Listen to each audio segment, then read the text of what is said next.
Salut mes roulements de pont. Alors dans la vidéo de présentation de la 120i de notre cher supercar suisse, on avait démontré que c'était une voiture raisonnable, économique, etc. Et puis j'avais dit aussi que c'était un acheteur compulsif, un petit peu comme moi. Du coup on va parler d'une voiture qui n'est absolument pas raisonnable, absolument pas économique, et qui n'est pas neuve non plus. Vous avez deviné ?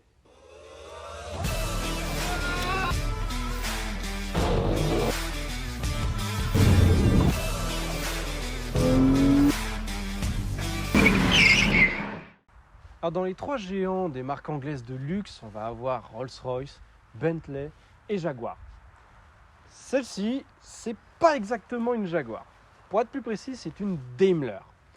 Qu'est-ce que c'est une Daimler ? Alors, pour essayer de comparer un peu, Maybach, c'est pour Mercedes, c'est la version luxe. Alors à l'époque, avant que ce soit juste une finition, c'était une marque à part qui était vraiment une version bien plus luxueuse, bien plus confortable et bien plus chère.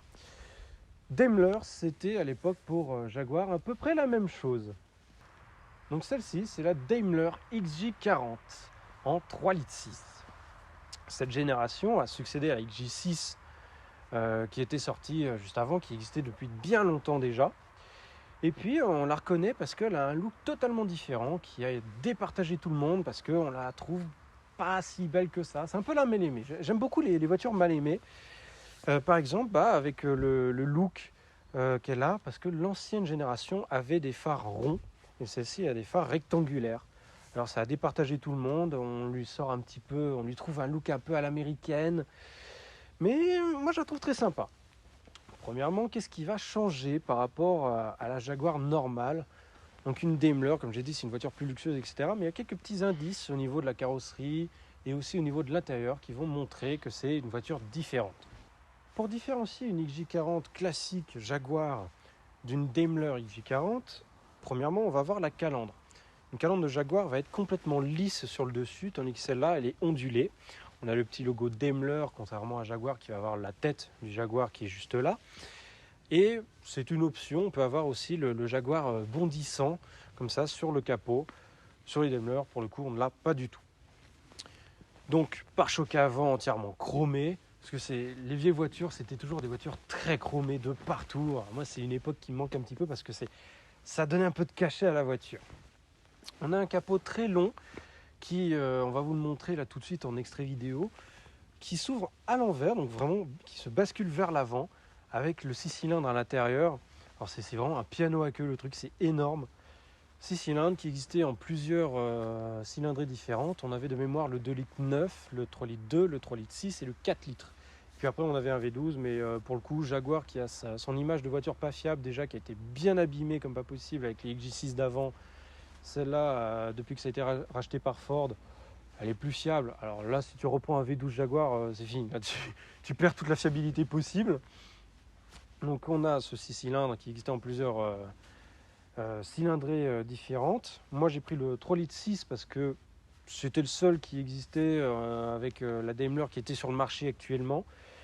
Après le 4 litres, honnêtement il n'a pas spécialement plus de puissance. C'est assez similaire, donc la consommation est un petit peu plus basse sur celui-là. Honnêtement le 3 litres 6 fait très bien l'affaire. Là on va s'attaquer à un détail que j'adore sur cette voiture, un détail qui me fait craquer vraiment sur cette voiture et aussi sur les anciennes de manière générale. C'est l'espace qu'on va avoir entre ici le bas de l'aile et le haut de l'aile. C'est d'une finesse incroyable. C'est un truc que tu ne vois plus sur les voitures modernes. Je vous mets au défi vraiment de regarder les classes S modernes, les séries 7, etc. Elles vont toutes être épaisses comme ça. Là, c'est tout fin, c'est élégant. Ça donne vraiment une finesse dans le design de la voiture. Elle est très élancée, magnifique. C'était un truc qu'on retrouvait aussi sur les séries 7 E38, les E32 et chez Mercedes sur les classes S. Juste en dessous, là, on va avoir les roues qui sont très particulières parce que ce ne sont pas des roues avec des dimensions en pouces, ce qui fait que c'est un enfer pour trouver des pneus. Et quand on les trouve, ça coûte une fortune, ce qui fait que dès que j'ai l'occasion, je vais trouver d'autres jantes, même si ce n'est pas des jantes d'origine Jaguar, je changerai parce que je n'ai pas envie de payer 500 francs par pneu. On continue sur la ligne complète de la voiture avec vraiment ce chrome qui fait tout le long de la voiture. Alors il faut savoir que sur les Jaguars, sur certaines Jaguars, c'était une option et sur les Rolls-Royce, alors là c'était d'emblée, on avait le coach line qui était fait vraiment au pinceau, un trait, la main levée, tout le long de la voiture, magnifique. Mais sur cette Daimler, on a le chrome qui, pour moi, est très magnifique. Alors pour certains, ça peut faire un peu kitsch, parce qu'on a du chrome là, on a du chrome là, on a du chrome là. Ça fait un peu beaucoup, c'est vrai, mais c'est dans l'esprit de la voiture, c'est toujours plus, c'est abondant de chrome. On a cette ligne de toit qui est très basse aussi, qui lui donne vraiment un look un peu plus posé, un peu plus... en fait, ça lui rend un effet un peu plus long en fait, ce qu'on ne retrouve pas encore une fois sur les voitures modernes. Donc voilà, elle est vraiment à cette hauteur-là. Quand tu regardes les générations d'après, alors après celle-là, on a la X300, la X308 qui sont encore basses avec les ailes assez fines. Et après, on a la X350 qui, elle, est déjà plus haute de ça, plus large aussi au niveau de l'épaisseur d'aile, etc. Donc du coup, ça lui donne un look un peu plus gros, un peu plus pâteau. Ça, c'est très élégant, voilà. La voiture fait un petit peu plus de 5 mètres de long parce que comme c'est une Daimler, elle a un empattement long, un châssis qui est rallongé. Certains ne vont pas apprécier parce que ça déforme un peu la voiture. Moi, je trouve ça d'une élégance incroyable parce que du coup, on a plus d'espace à l'arrière. Alors du coup, on a une vitre, une porte entière qui est bien plus grande que la normale. Mais je trouve que c'est tellement classe. En plus, l'intérieur, on va vous le montrer après, c'est d'un luxe. Oh, magnifique. Pour l'arrière, du coup, on a vraiment encore une ligne très élégante, très raffinée et qui reprend un peu les codes de la G6 juste avant. Donc on a un coffre qui est absolument énorme, il est colossal. Alors il n'est pas très long, mais il est profond. Ce qui fait que, alors c'était la réputation que ces Jaguars avaient, c'était la voiture d'une gentleman cambrioleur, parce que on disait qu'on pouvait mettre des tableaux dedans, on pouvait mettre plein de trucs quand on faisait un cambriolage. Mais c'est un petit peu vrai parce que c'était des voitures, vraiment, tu pouvais mettre plein de trucs dedans, quoi. Tu mets 40 valises dedans et tu pars en voyage pour 3 mois. On a là, les petits feux à l'arrière qui sont un peu violacés. Alors moi, personnellement, je ne suis pas fan. Je pense que je vais changer et mettre des feux bien rouges. Mais garder cela comme d'origine, voilà. Ici, on reprend la différence entre Jaguar et Daimler avec le petit côté ondulé juste là. Le logo Daimler.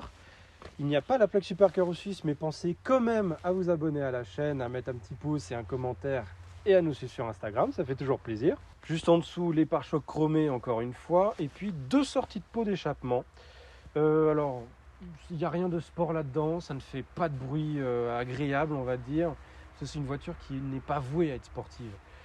Par contre, le bruit, c'est vrai que il n'est pas top. Hein. On a un petit bruit de camion, mais c'est pas trop grave. Allez, je vais vous montrer l'intérieur. Vous allez voir à quel point c'est luxueux et abondant en cuir. Premièrement, je dois vous avouer que à la base, l'intérieur, j'étais vraiment pas fan. Je le trouvais très moche même. Parce que il est un peu kitsch quand même. Quand on regarde le volant, il a une forme très particulière, mais en faisant mes petites recherches, etc., j'ai appris à apprécier cet intérieur qui est vraiment dans les années 80 et même un peu rétro 70s, on va dire. Donc un volant très fin. Alors j'ai horreur des volants épais. Là, c'est un bonheur. Il a une prise en main qui est incroyable. Donc siglé Daimler.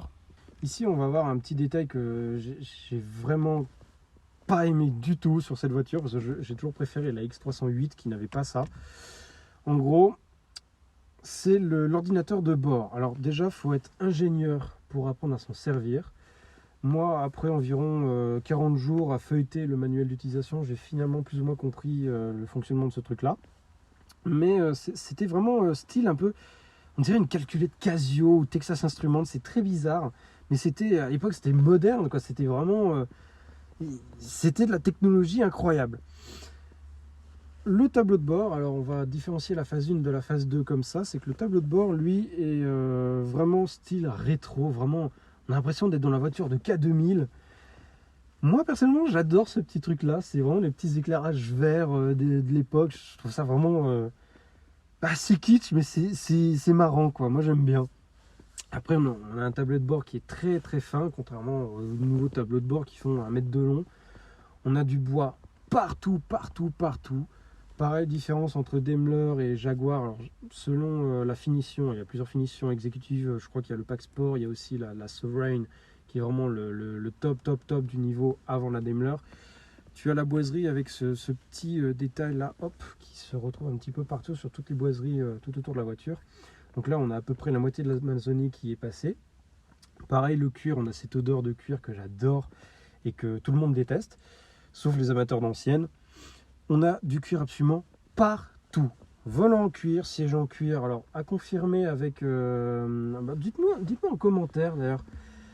Est-ce que le cuir des Daimler, c'est un cuir particulier? Parce qu'il me semble que c'est le Connelly qu'on retrouve aussi dans l'intérieur des Rolls-Royce. Dites-moi en commentaire si c'est vraiment ça ou non, à confirmer. Donc avec une config sublime, beige, avec le tableau de bord noir, pareil, c'est là qu'on va discerner la phase 1 de la phase 2, parce que la phase 2 a la même couleur de tableau de bord que l'intérieur. On a le levier de vitesse en J, classique de chez Jaguar, avec bien sûr encore une fois du cuir sur le pommeau.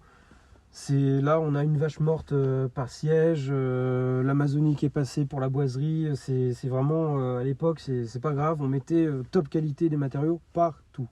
Et puis maintenant on va montrer un peu l'arrière, voir un peu encore une fois la qualité des matériaux à l'arrière et le confort de cette voiture. L'intérieur franchement est incroyable, l'arrière c'est royal, le confort franchement il y est. Pareil, du cuir partout. Sur les Daimler, on a des tablettes, contrairement au Jaguar où on n'a pas ces petites tablettes. Aujourd'hui, est-ce que ça sert vraiment? Je ne pense pas, à part sur les businessmen des temps modernes, à faire un petit rail de cocaïne ici. Petite lumière ici de courtoisie. Hop, qui s'allume quasiment pas. Petite poignée en cuir, ça c'est un truc qu'on ne retrouve pas sur les voitures modernes. Aujourd'hui, tu as du plastique. Pareil, les pare-soleil, ils sont en cuir. Où est-ce que tu vois ce genre de qualité, de finition sur les voitures modernes? Même une classe S Maybach, elle a des pare-soleil en plastique, en tissu. Ah, à la poubelle. Hop. Boiserie encore, petit cendrier, vitre électrique, les haut-parleurs, accoudoir ici avec petit rangement à l'intérieur. Ici, on a une petite tablette de rangement siglée Daimler. Puis un autre petit détail que moi j'adore sur cette voiture, encore un détail qui ne sert à rien, c'est que juste là, on a des petites lumières de courtoisie qui n'éclairent rien du tout, mais c'est là, c'est beau, c'est rigolo. Allez, on va repasser à l'avant et on va faire un petit tour. Nous voici enfin au volant de ce paquebot, parce que oui, c'est un paquebot, elle est très très longue.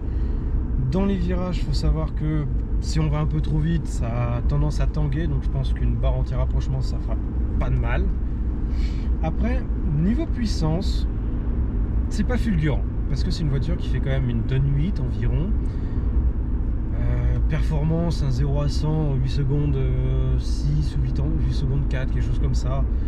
C'est pas fulgurant, c'est pas un foudre de guerre, ça a 224 chevaux, 337 newtons.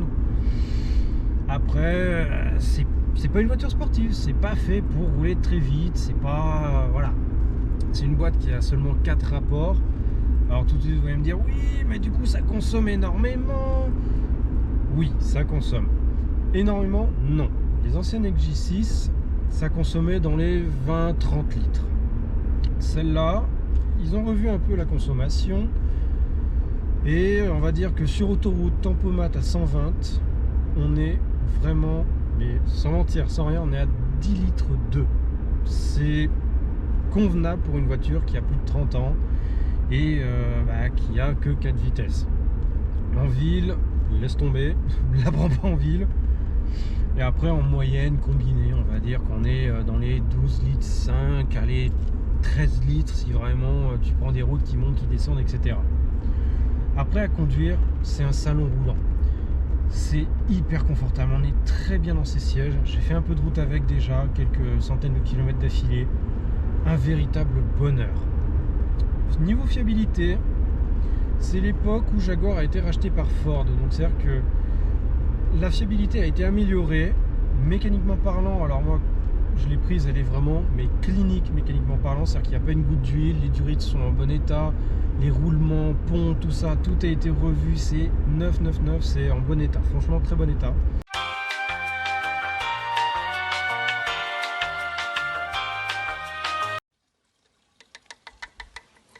Tu peux m'éclairer ou... Attends, je me fous de ta gueule un peu. Ça fait quoi d'acheter une Daimler en panne? Elle est neuve. Attends, on dirait un vieil alcoolique qui sert un whisky, mec. Après, c'est une ancienne. Il faut s'attendre à avoir de temps en temps un petit témoin qui va s'allumer, un petit problème par-ci par-là. Le gros problème de cette génération, alors ça a été fiabilisé en 91 sur la phase 2, c'est l'électronique. Alors il se peut que mon compteur n'affiche plus vraiment la vitesse, c'est-à-dire qu'il va rester bloqué à 40 alors que je suis à 120. Bon, c'est un peu dérangeant, mais ça n'empêche pas la voiture de rouler. Et puis ça, je vais dire, ça fait partie du charme de la voiture, mais bon, pour tous les amateurs de moderne, c'est un véritable cauchemar. Donc l'électronique est à fiabiliser sur les premières phases. Il y a toujours les soudures qui ont tendance à casser à un moment ou à un autre. Mais pour moi, je ne trouve pas ça spécialement dérangeant. C'est une voiture qui est vraiment agréable à conduire. La direction est d'une légèreté impressionnante. La direction est un peu floue, par contre. Après, voilà, encore une fois, c'est pas une sportive, pas besoin d'être avec une direction précise comme un rasoir pour faire des virages d'affilée comme ça. C'est une routière. Elle est très agréable à l'arrière. Je n'ai pas eu l'occasion d'en profiter en tant que passager. Mais franchement, là, déjà, juste la conduire comme ça, déjà, t'as pas envie de rouler vite. Voilà, sur une route à 80, je suis à 70. Tu flottes au-dessus de la route parce que les suspensions sont d'un confort mais incroyable. Si je devais comparer ça un petit peu à ma classe S que j'avais avant, elle est un tout petit peu plus souple au niveau de suspension, elle est un peu plus bateau. Ça me fait penser un peu au Citroën DS, etc. qui flottait vraiment au-dessus de la route. Mais c'est, voilà, on est bien dedans. Il y a les sièges chauffants, sièges électriques. On est très bien dedans et puis on a à peu près tous les outils qu'il faut au quotidien. C'est-à-dire, on a le tempomat, on a les essuie-glaces qui ne sont pas automatiques. Alors d'ailleurs, on a un seul essuie-glace comme ça au centre, mais qui marche bien, qui n'étale pas la pluie, on va dire. On a la clim. Alors il faut savoir que sur cette génération-là, le compresseur de clim, il fonctionne au gaz R12. Donc c'est-à-dire que si on va sur du gaz plus moderne, il faut changer la clim ou alors mettre un adaptateur. On a la radio, bon là c'est pas la radio d'origine, mais j'aurais adoré avoir la radio avec les cassettes, etc. Ça aurait été fun.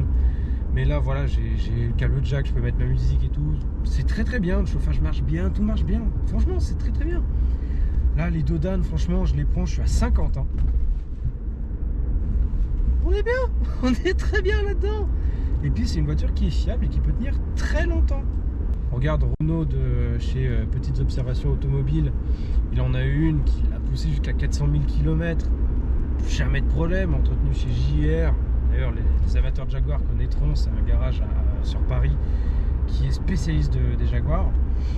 Puis c'est une voiture qui peut tenir voilà, 500 000 km, allez 600 000 si elle est vraiment bien entretenue. Moi je l'ai avec moins de 200 000 km, déjà c'est une première, j'achète une voiture avec moins de 200 000 km. Puis je sais que je vais être tranquille pendant un bon bout de temps, surtout avec la mécanique qui est nickel. Donc voilà, c'est un bon daily, très confortable, avec de la place dedans, mais qui n'est pas raisonnable dans le sens où tu ne peux pas circuler en ville sans consommer autant qu'un paquebot ou un monster truck. C'est un enfer à parquer en ville. Après voilà, moi ce que je fais c'est que je me parque à l'entrée de la ville et puis je fais tout à pied et puis voilà. C'est une autre manière de penser, une autre manière de conduire. Voilà, dites-moi ce que vous en pensez aux commentaires. Est-ce que vous auriez plus pris ça ou une Rolls ou une Bentley de ces années-là? Parce que la Silver Spirit elle est absolument sublime. Dites-moi ce que vous en pensez. Et puis je vous dis à la prochaine encore une fois avec d'autres voitures tout aussi extraordinaires. Ciao les amis.